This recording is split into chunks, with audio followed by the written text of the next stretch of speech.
ان کو جاخود جلال بخش دیا تھا۔ انہوں نے مجھ سے سختی سے بات کی اور کہا کہ یہ سب ڈرامے چھوڑ کر میں لاش ان کے حوالے کر دوں ورنہ میری نوکری بھی جا سکتی ہے۔ میں نے کہا کہ میں اس بات پر کوئی پابندی نہیں لگا رہی، آپ چاہیں تو اپنے 10-15 اور لوگوں کو بلا لیں، یہ لوگ لاش نہیں اٹھا پا رہے تو اس میں میرا کیا قصور ہے؟ وہ حیرت سے پھٹی پھٹی آنکھوں کے ساتھ مجھے دیکھنے لگا، پھر اندر جا کر دیکھا تو وہ لاش جوں کی توں پڑی تھی، نہ ہی اسے اٹھایا جا سکتا تھا اور نہ ہی باہر لایا جا سکتا تھا۔ بچی کے چہرے پر عجیب سی مسکراہٹ تھی جو ان سب کے ذہنوں پر لرزہ طاری کر رہی تھی۔ میں بھی کافی حیران ہو رہی تھی اور یہ لوگ بھی سوچ میں پڑ گئے تھے۔ پھر میں نے ان کو وہ پرچی نکال کر دکھائی۔ میں نے کہا بچی نے وصیت کی ہے کہ اسے اسی کمرے کے اندر دفنایا جائے اور شاید اسی وصیت کی وجہ سے اس کے جنازے کو آپ ہلا نہیں پا رہے۔ یہ حافظ قرآن بچی تھی، اس پر اللہ کا کرم ہوگا، اسی وجہ سے تو سب ہو رہا ہے۔ میری بات سن کر وہ لوگ مرغوب نظر آ رہے تھے۔ ظاہر ہے میری بات ماننے کے علاوہ ان کے پاس اور کوئی چارہ بھی تو نہیں تھا۔ وہ آدمی کہنے لگا اگر ہم اسے یہیں دفنا دیتے ہیں تو کسی کو پتہ تو نہیں چلے گا؟ اس بارے میں کچھ نہیں کہہ سکتی۔ میں نے انہیں سیدھا سیدھا جواب دے دیا چلے پھر یہ معاملہ ہم آپ پر چھوڑتے ہیں، ہم آپ کو پابند نہیں کریں گے، آپ جو چاہیں اس لاش کے ساتھ کریں، لیکن اگر ہمارا نام کہیں بھی آیا تو اچھا نہیں ہوگا۔ میں نے بس ایک ہی بار ہاں میں سر ہلایا تھا۔ مجھے پتا تھا کہ اب مجھے کیا کرنا ہے۔ میں نے جیل کی انتظامیہ کو بھی اس بارے میں مزید تفصیلات نہیں فراہم کرنا تھی۔ میں نے کانسٹیبل سے پوچھا کہ یہاں قریبی جامع مسجد کون سی ہے؟ وہ تقریباً 12 کلومیٹر دور تھی، مگر اتنی بھی دور نہیں تھی کہ وہاں پہنچا نہ جا سکے۔ میں اپنی گاڑی میں وہاں پہنچ گئی۔ سننے میں آیا تھا اس مسجد کے امام صاحب بہت بڑے عالم تھے اور مجھے کسی بڑے عالم کی ضرورت تھی۔ خیر ظہر کا وقت تھا، مولوی صاحب اپنی نماز سے فارغ ہو کر ذکر میں مصروف تھے۔ میں ان کے پاس جا پہنچی۔ میرا حلیہ دیکھ کر وہ گھبرا گئے کہ شاید میں ان پر کوئی کیس کرنے آئی ہوں۔ میں نے بتا دیا کہ میں یہاں ایک بچی کے معاملے میں کوئی بات کرنا چاہتی ہوں۔ انہوں نے مجھ سے تفصیلات پوچھی۔ میں نے وہ پرچی بھی دکھا دی تو کہنے لگے کہ بیٹی اس کے لیے تو مجھے تمہارے ساتھ جانا پڑے گا، دیکھنا پڑے گا کہ وہاں پر کیا ماحول ہے اور بچی کے حافظ قرآن ہونے کا بھی کوئی ثبوت ہے تمہارے پاس یا پھر تم سنی سنائی بات کہہ رہی ہو؟ نہیں عالم صاحب، جو کچھ اپنی آنکھوں سے دیکھا ہے میں وہی آپ کو بتا رہی ہوں۔ آپ خود چل کر بھی اس لاش کو اٹھا کر دیکھ سکتے ہیں۔ مجھے تو اس کے لواحقین کے بارے میں مکمل معلومات بھی نہیں ہیں۔ میری ایک ہفتہ پہلے ہی یہاں پوسٹنگ ہوئی ہے، مجھے زیادہ معاملات کا پتہ نہیں ہے۔ آپ میرے ساتھ چلیں گے تو میری رہنمائی ہو جائے گی۔ میری بات سن کر انہوں نے حامی بھر لی اور وہ میرے ساتھ جیل میں آ گئے۔ میں نے دیکھا کہ وہ اس بچی کو دیکھ کر خود بھی بہت زیادہ پریشان سے ہو گئے تھے۔ ان کے چہرے پر فکر اور سوچ کے آثار تھے۔ مجھ سے پرچی لے کر دوبارہ پڑھنے لگے۔ عربی میں لکھی زبان ان کی سمجھ میں تو آتی تھی، ظاہر ہے میں عربی نہیں سمجھ سکتی تھی مگر اردو سمجھ گئی تھی۔ انہوں نے کہا کہ بیٹی اس لڑکی نے تمہیں اپنی قبر بنانے کے لیے یہاں نہیں کہا، اصل میں بات کچھ اور ہے۔ اب تم مجھے 3 یا 4 مزدور بلوا کر دو، پھر میں تمہیں اس ساری بات کی حکمت سمجھاؤں گا۔ میں ریحانہ کو لے کر اس کمرے سے نکل گئی۔ ہم نے آس پاس سے 3-4 مزدور بلا لیے۔ مزدوروں کے آتے ہی عالم صاحب نے انہیں حکم دیا کہ آس پاس کی زمین کو کھودنا شروع کر دو۔ میں نے کہا کہ اس بچی کا کیا ہوگا جس کا جنازہ کمرے کے عین وسط میں پڑا ہے؟ اگر اس طرح سے مٹی کھودنا شروع کی تو یوں لاش کی بے حرمتی ہو جائے گی۔ یہ سن کر عالم صاحب مسکرائے اور بولے بیٹی اب تم لاش کو اٹھا کر دیکھو، انشاءاللہ یہ اٹھ جائے گی، اسے اٹھا کر باہر لے جاؤ۔ ان کے کہتے ہی میں نے بچی کو ہلا کر دیکھا تو وہ سوکھے پتے کی طرح بے وزن لگ رہی تھی۔ میں حیرت کے ساتھ پھٹی پھٹی آنکھوں سے اسے دیکھنے لگی تھی۔ ایسا کیسے ہو سکتا ہے؟ آدھا گھنٹہ پہلے یہ کسی وزنی پتھر کی طرح ہل بھی نہیں رہی تھی۔ ہاں بیٹی ایسا ہی تھا، کیونکہ تمہیں اس کی پوری وصیت سمجھ نہیں آئی تھی، لیکن مجھے سمجھ آ چکی ہے۔ چلو شاباش، اسے اٹھا کر باہر لے جاؤ۔ میں نے بچی کو خود ہی اٹھا لیا تھا، وہ زیادہ بھاری نہیں لگ رہی تھی۔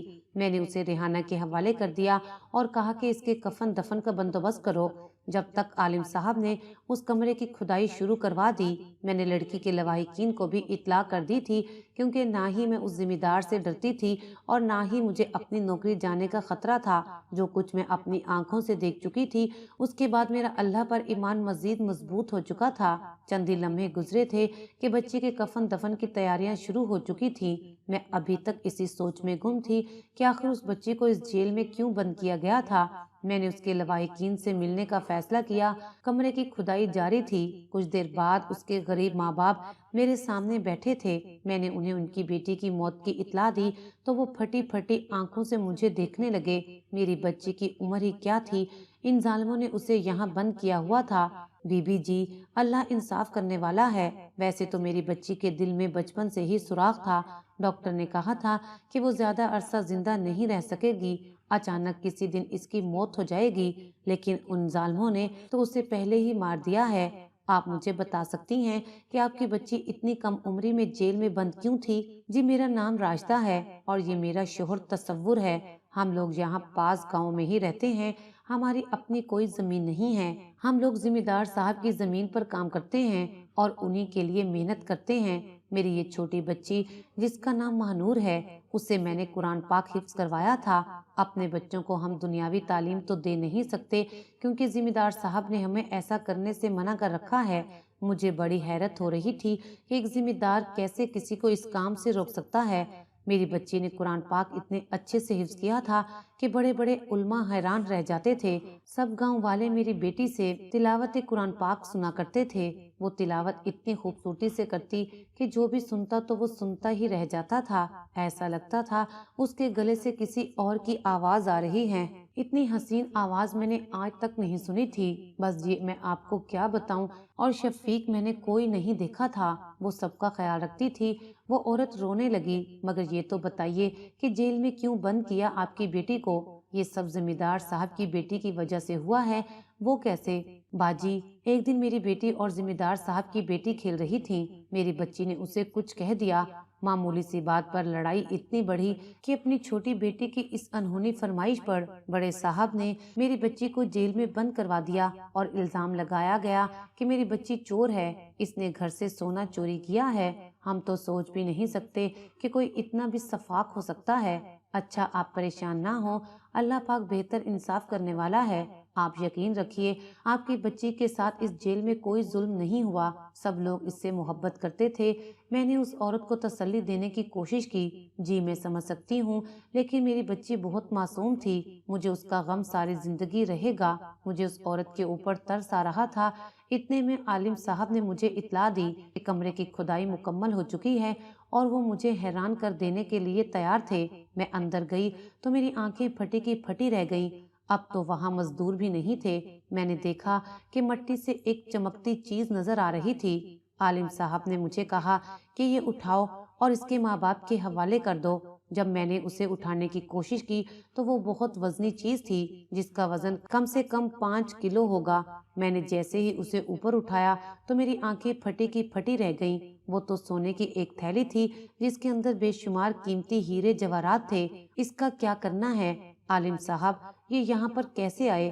بس بیٹا، جو اس بچی نے لکھا تھا اس کا مطلب یہی تھا، اسی وجہ سے تو اس کی لاش اٹھائی نہیں جا رہی تھی۔ وہ صبح شام تلاوت قرآن پاک کے بعد اپنے ماں باپ کے لیے دعائیں مانگتی رہتی تھی۔ جتنا عرصہ وہ یہاں پر قید رہی، وہ بس ایک ہی دعا کرتی رہی کہ اے اللہ، میرے ماں باپ کو افضل کر دے، انہیں اتنی دولت دے کہ وہ کسی کے پاس مزدوری نہ کریں، ذمہ دار کے پاس بھی نہیں۔ دیکھو تو وہ ہر روز اپنے مالک کو خط میں لکھتی رہی اور زمین میں دفن کرتی رہی۔ عالم صاحب نے مجھے 10 سے 12 مزید خط دکھائے جنہیں دیکھ کر میں رو پڑی تھی۔ اتنی چھوٹی سی بچی اپنے ماں باپ سے اتنی محبت کرتی تھی کہ یہ سب کچھ اپنی آنکھوں سے دیکھ رہی ہوں۔ سونے کی وہ پوٹلی جب میں نے بچی کے ماں باپ کے حوالے کی تو وہ بھی حیران ہو گئے۔ وہ میری طرف ایسے دیکھنے لگے جیسے میں ان کے ساتھ کوئی مذاق کر رہی ہوں۔ اگرچہ یہ سب کچھ ان کی بچی کی موت کا ازالہ تو نہیں تھا، لیکن اگلے 1 سال میں اس ذمہ دار سے زیادہ جائیداد